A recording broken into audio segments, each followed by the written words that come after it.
L'arrière-plan de la parabole de Yotam est dramatique, mais sa visée participe au questionnement du livre des juges qui débat au sujet du bien fondé d'établir des rois sur Israël.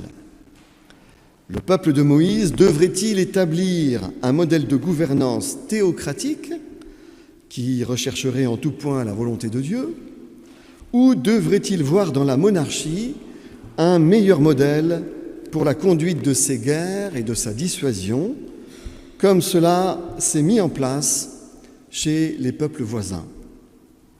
En Juges chapitre 8, Gédéon se conduit comme un héros vainqueur de Madian, un peuple alors ennemi d'Israël. Les notables de la ville de Sichem lui proposent de le faire roi. « Domine sur nous, lui disent-ils, puis ton fils, puis le fils de ton fils, car tu nous as sauvés de la main de Madian. » Gédéon répond: « Je ne dominerai pas sur vous, ni mon fils après moi, c'est l'Éternel qui dominera sur vous. » C'est ce modèle de gouvernance théocratique que défend manifestement le livre des Juges. Le temps passe, Gédéon meurt, mais ses fils restent fermes dans la droite ligne politique de leur père, à l'exception un seul, le sinistre Abimélec. Lui, il veut régner. Le problème, c'est qu'il n'est ni un des fils aînés de Gédéon, ni même l'un de ses fils légitimes.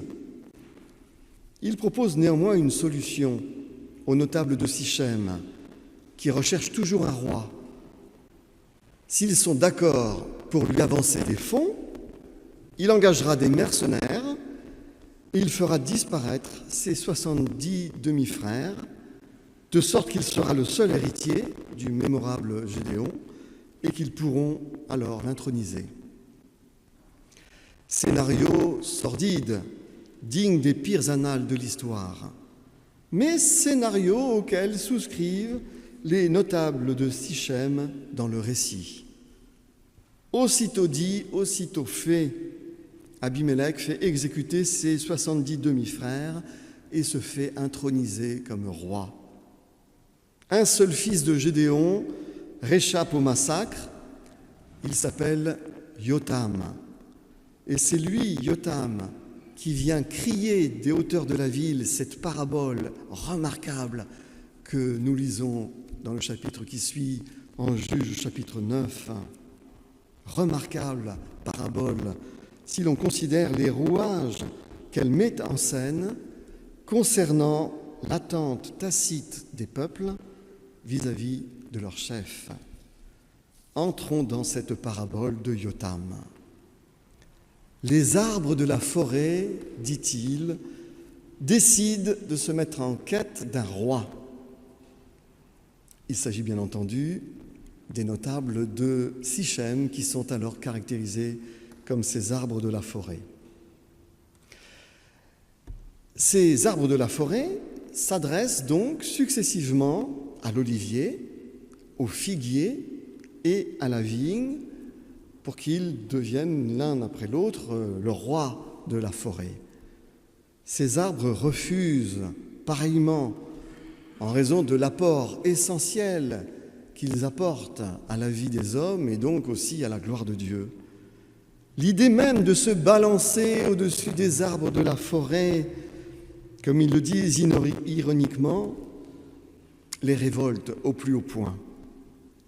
En désespoir de cause, les arbres de la forêt se tournent donc vers le buisson d'épines, qui lui accepte avec empressement, mais non sans menace. Pourquoi est-ce que les arbres de la forêt, de la parabole, veulent à tout prix introniser un roi?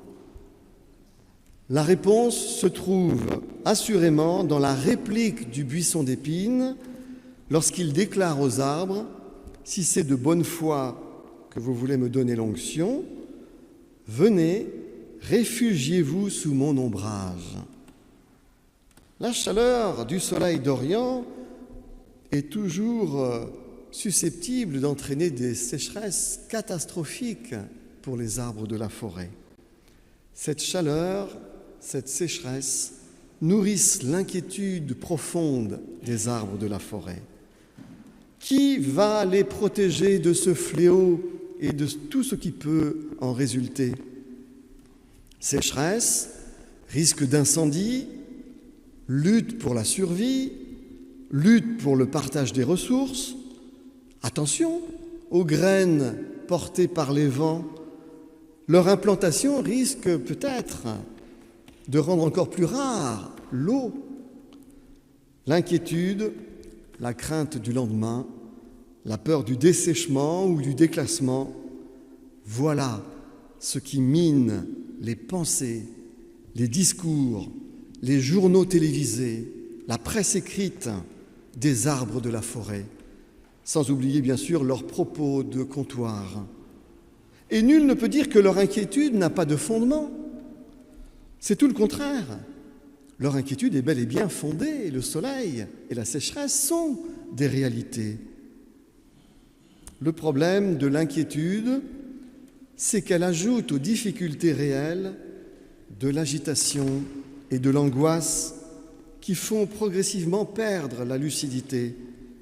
Une lucidité dont on aurait pourtant bien besoin pour trouver de vraies solutions ou apprendre à s'adapter au réel sur lequel se cognent toujours les désirs et les rêves. L'inquiétude, puis l'angoisse, brouillent la lucidité au point de nous induire à trouver des solutions qui causent parfois beaucoup plus de problèmes et ajoutent au pire encore plus de souffrances. Les arbres de la parabole de Yotam sont ainsi tellement aveuglés par leur inquiétude qu'ils en viennent à vouloir introniser le buisson d'épines qui est bien trop rikiki pour leur donner de l'ombre et qui est surtout le premier à griller et à mettre le feu à toute la forêt en cas de surchauffe et de sécheresse. L'inquiétude des arbres de la forêt, l'inquiétude des peuples, peut devenir une très mauvaise conseillère lorsqu'on la laisse brouiller le bon sens et le discernement. Il ne s'agit évidemment pas de traiter l'inquiétude avec désinvolture, comme si elle ne pouvait pas survenir de causes ou de raisons réellement problématiques. C'est justement parce que l'inquiétude n'est pas traitée à temps ou correctement qu'elle mute en angoisse irrationnelle ou en colère du sein des peuples. Cela arrive lorsque la gouvernance en place dysfonctionne ou s'enlise dans des solutions inadaptées, inadéquates ou égoïstes, ou lorsque la société ne parvient pas à s'adapter au réel, sur lequel se cognent les rêves, les désirs, mais aussi les idéaux illusoires de mode de vie. Les arbres de la parabole de Yotam présentent en tout cas un exemple d'inquiétude face à de vrais problèmes qui ne sont pas bien traités ou abordés. Du coup, l'angoisse monte, la lucidité se brouille, et c'est la plus mauvaise des solutions qui s'impose. Quelle autre possibilité les arbres de la forêt auraient-ils pu envisager? Quitte à choisir un roi, mieux valait choisir parmi les arbres ayant de l'expérience concernant la sécheresse, le milieu ambiant, et étant de nature moins inflammable que le buisson d'épines. Des arbres sages, capables, non de faire rêver leurs congénères avec des promesses irréalisables ou de les maintenir dans une construction idéologique de la réalité, mais de les convaincre qu'une partie de la solution se situe toujours dans l'adaptation au monde réel, où le soleil peut effectivement entraîner de la sécheresse et où il faut apprendre non à refuser le réel, mais à y partager les ressources disponibles dans l'unité de la forêt où les arbres communiquent ensemble au niveau de leurs racines pour garder à toute la forêt quelque humidité salutaire. Bienheureuse forêt, mes amis, bienheureuse forêt dont les leaders savent décrire vraiment le réel et proposent de vraies solutions pour s'y adapter ou à tout le moins pour y faire face et préparer le futur de l'après-sécheresse. En conclusion, cette parabole remarquable de Yotam m'a fait penser à cette autre parabole que Jésus prononce en Matthieu chapitre 7. Tout ce que vous voulez que les hommes fassent pour vous, vous aussi faites de même pour eux, car c'est la loi et les prophètes. C'est ce verset qui introduit la parabole de Jésus dont je vais vous parler, que l'on appelle la règle d'or de l'Évangile. Et ce verset, c'est aussi la règle d'or de l'humanisme chrétien et de l'humanisme moderne. Faire aux autres ce que l'on voudrait que l'on nous fasse implique de ne pas leur faire ce que l'on ne voudrait pas que l'on nous fît. Entrez par la porte étroite, cette porte étroite de la règle d'or, dit Jésus, car large et spacieux le chemin qui mène à la perdition. C'est tellement plus facile de succomber aux égoïsmes, de succomber aux peurs, aux inquiétudes. Entrez par cette porte étroite de la règle d'or qui ne veut pas faire au prochain ce que l'on n'aimerait pas qu'il nous fasse. Le royaume de Dieu n'est pas une affaire de doctrine. Le royaume de Dieu n'est pas une affaire de dogme, de rédemption, comme on le pensait depuis tellement longtemps dans le christianisme. Le royaume de Dieu, c'est une affaire de confiance avec Dieu, de confiance pour agir dans ce monde-ci, afin de le construire humaniste et fraternel.